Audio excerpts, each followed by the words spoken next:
Hey, Revenue Radio, it's Mary Grothe, and I have a first-time guest today, and this is so special because first-time guest, but like first-time podcast ever. First time. Welcome, Kristin. Kristin is one of our fractional CROs at House of Revenue, and whoa, this is crazy. You're a first-time fractional, too. I am. This is like the year of new things for Kristin. Year of change, yes. Today, we're talking about the year of the fractional executive. It's 2023. Are we in a recession? That's what everyone's saying. Good question. You should ask the feds. I don't think they like us very much, but going fractional is one of the best ways to reduce your cost for hiring an unbelievable, talented, seasoned, mature executive. That's a good start. Yeah. But they're also way more talented typically in their role because they're at a point in their career where they're willing to do fractional work. And that is very different from being an employee.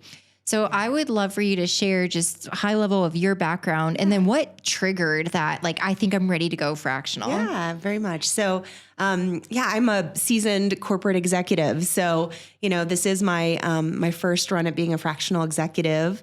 I had worked as a revenue leader in several different organizations in the hospitality industry, in gaming, in B2B travel, in luxury travel. And, I would say what really motivated me to become a fractional executive is just kind of sitting in that seat inside a corporation as a revenue leader.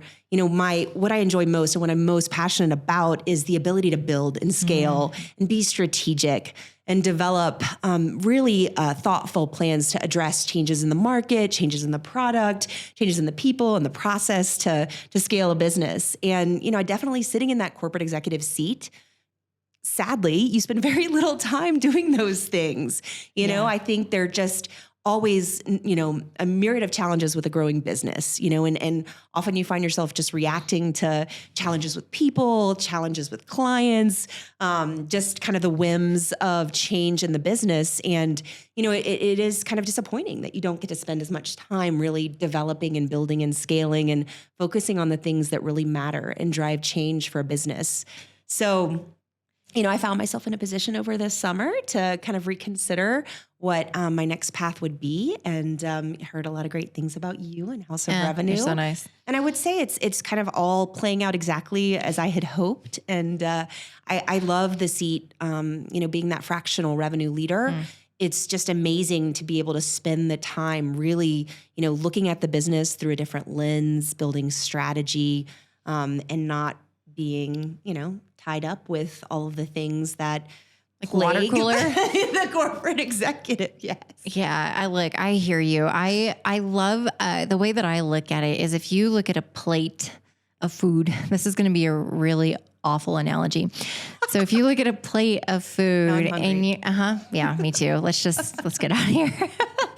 And you have everything on here on this plate and it's super crowded, maybe like a Thanksgiving plate or whatnot. It's full. It's so full. And there's things on there once you sit down, you go to the buffet or it's Thanksgiving, whatever. And then you look at the plate and you're like, okay, what did I just do? There's too much on here. I don't need this. Why did I get 2 spoonfuls of that? Please, okay, not going to happen. And then also you start eating from the plate and you're like, well, I like this one better than that one. And if I'm going to eat a certain amount of calories, I'm going to spend it on the things I enjoy. So then not everything on the plate you have time, energy, attention, capacity for, or desire to take in. Yep. But that corporate plate is always so full with not everything that's fully desired. And when you're in a fractional seat, I believe people who choose fractional want to lean out. They want to remove the crud, the mess. They just want to lean out for the things that move the needle, the things that produce the best results, the things that are most fulfilling. And that's such a privilege when you're sitting in a fractional seat. Because when you're a full-time employee, all of a sudden things get on your plate and you're asked to do things and it's a lot. And then the people management and the reactive nature of it. And it's just very different. Yeah. Also, what's so strange is being in a fractional seat, we get things approved that maybe internal employees have been asking for years. Sure. But it's coming from us. And then they're like, that's a great idea. And we get it approved. And then the internal employees go, you gotta be kidding me.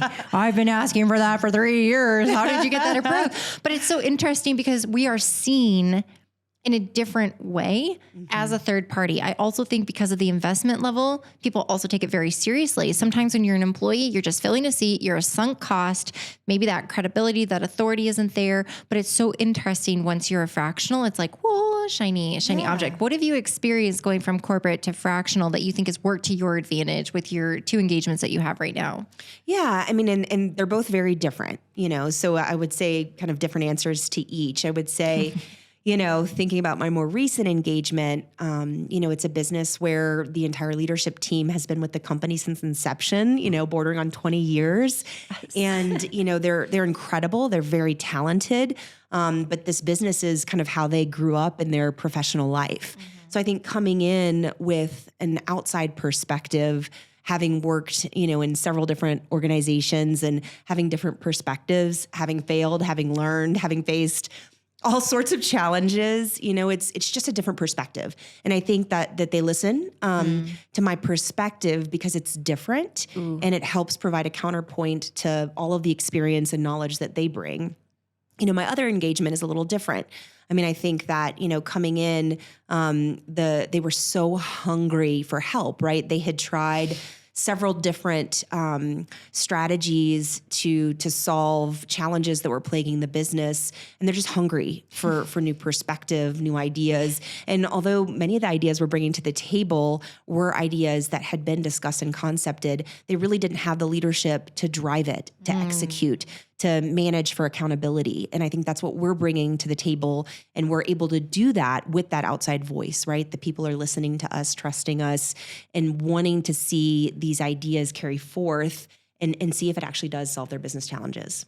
Yeah, that's critical. I love just having the outsider's view. And I feel like it's a fresh, shiny perspective, and it is so valued. And I am just one of those people, like, I don't want to be a drain on somebody or an inconvenience. Sure. I want to be in a seat where I am bringing forth value. And I've seen our team be able to do that time and time and time again. And I think a lot of it is about that fractional. So I have a question. When you were a corporate executive, did you ever, as a corporate exec, lean on fractional help yourself? Or did any of the companies you work for ever bring in fractional execs? No, honestly, and it's a shame. And I think part of it was lack of knowledge. I would certainly say that, the fractional executive is more of an up and coming trend in the business world. And it's brilliant. I mean, I think, the perspective of even being someone sitting in that revenue leadership seat, knowing that, I was pulled in a lot of different directions and wore a lot of hats.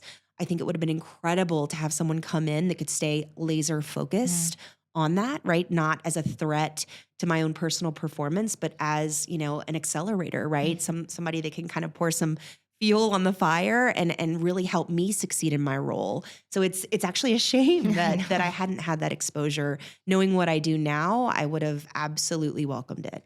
And I think it's phenomenal perspective coming from a corporate executive role. How do you classify a fractional executive versus a consultant? Yeah. It's a really interesting question because I think a lot of people aren't sure what the difference is. I would say as a fractional executive, we are really invested in the business outcomes. I think we lean in, we participate, we become part of the team. We're immersed in the business. And, consultant is kind of perceived as someone who sits on the outside, right? Who performs a very specific task or function, but isn't entrenched in the business and invested in the outcomes.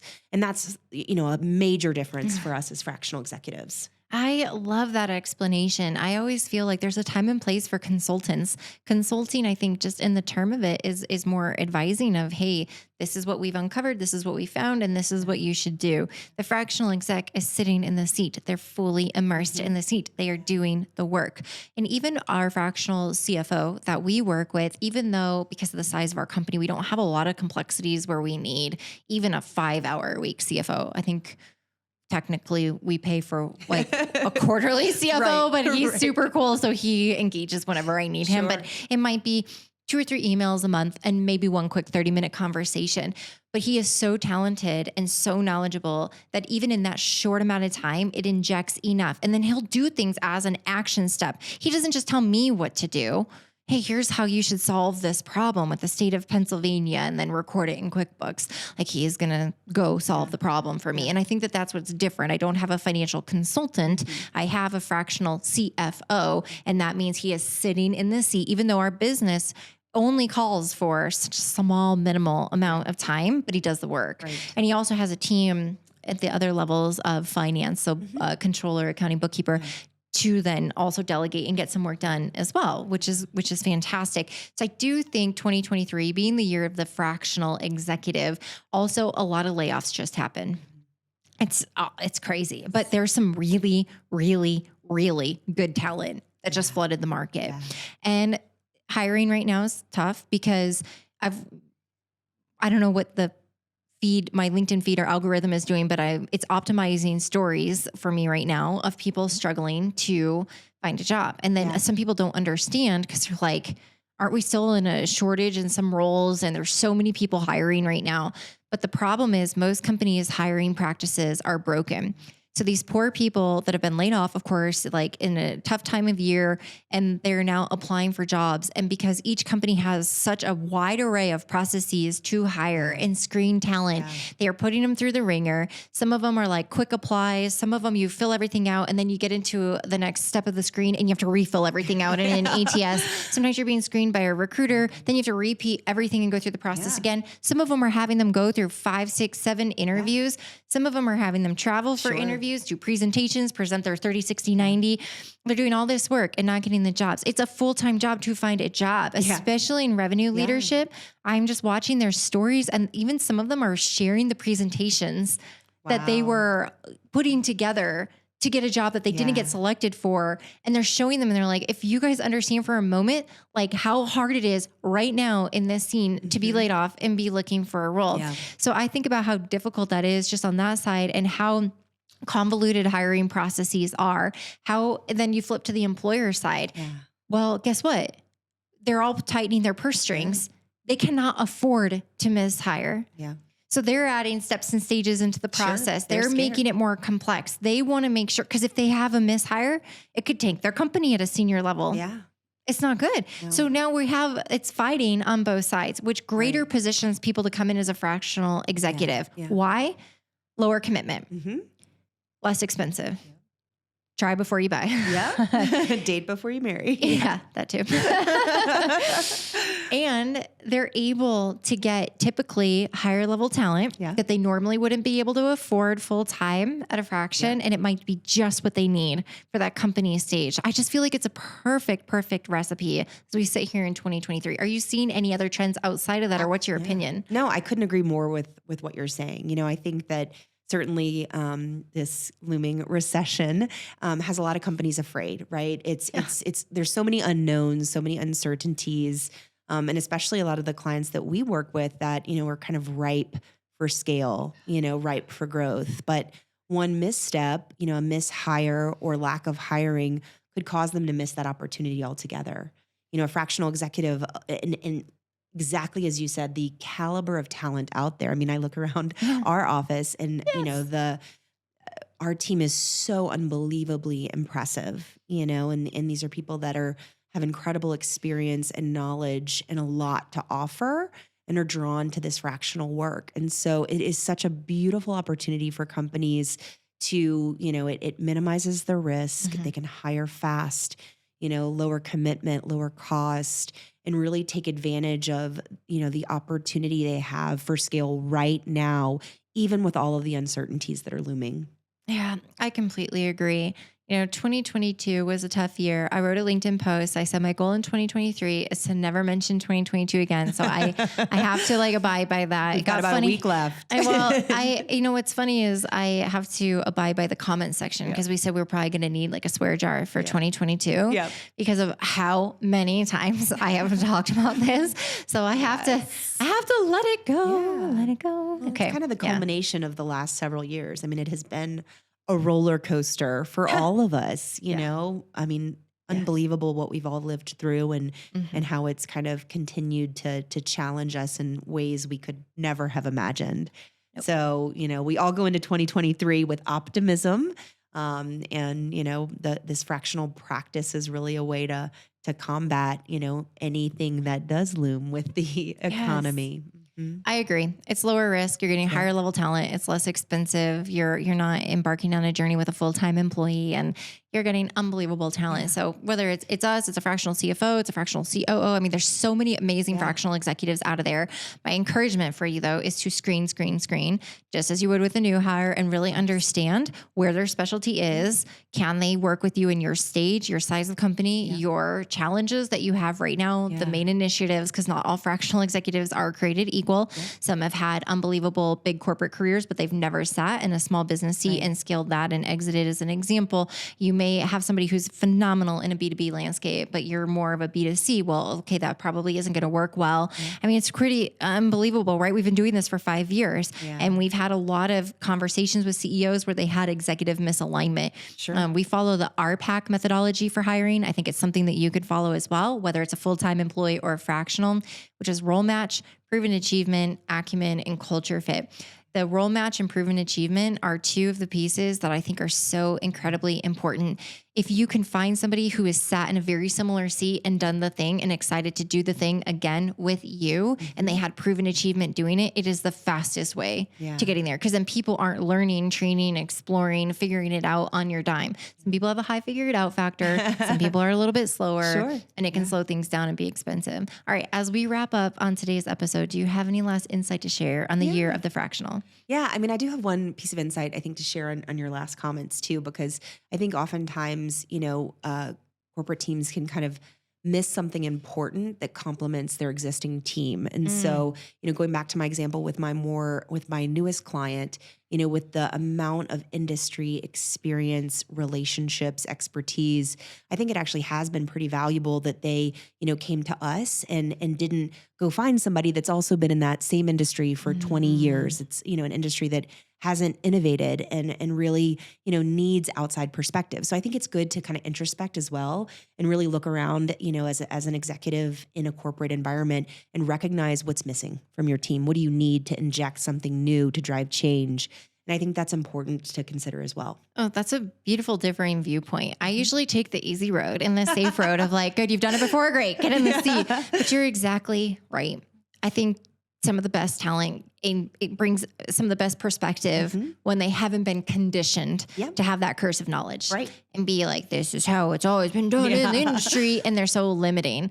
And so I actually believe there's quite a bit of beauty in that. So I would say in the role match and in the proven achievement, I think that you need to have the discernment, like Kristin said.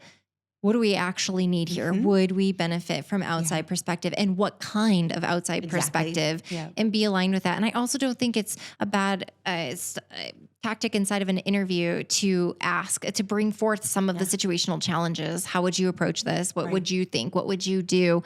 And allowing that candidate, fractional or full-time, to be able to start opening up and sharing like, hey, this is what I would do, because you got to start understanding what's behind the curtain, to understand. Well, thank you all for joining us today. Kristin, you did an amazing job on your first podcast. Thank you. It was a lot of fun. I love it. Thank you, everybody.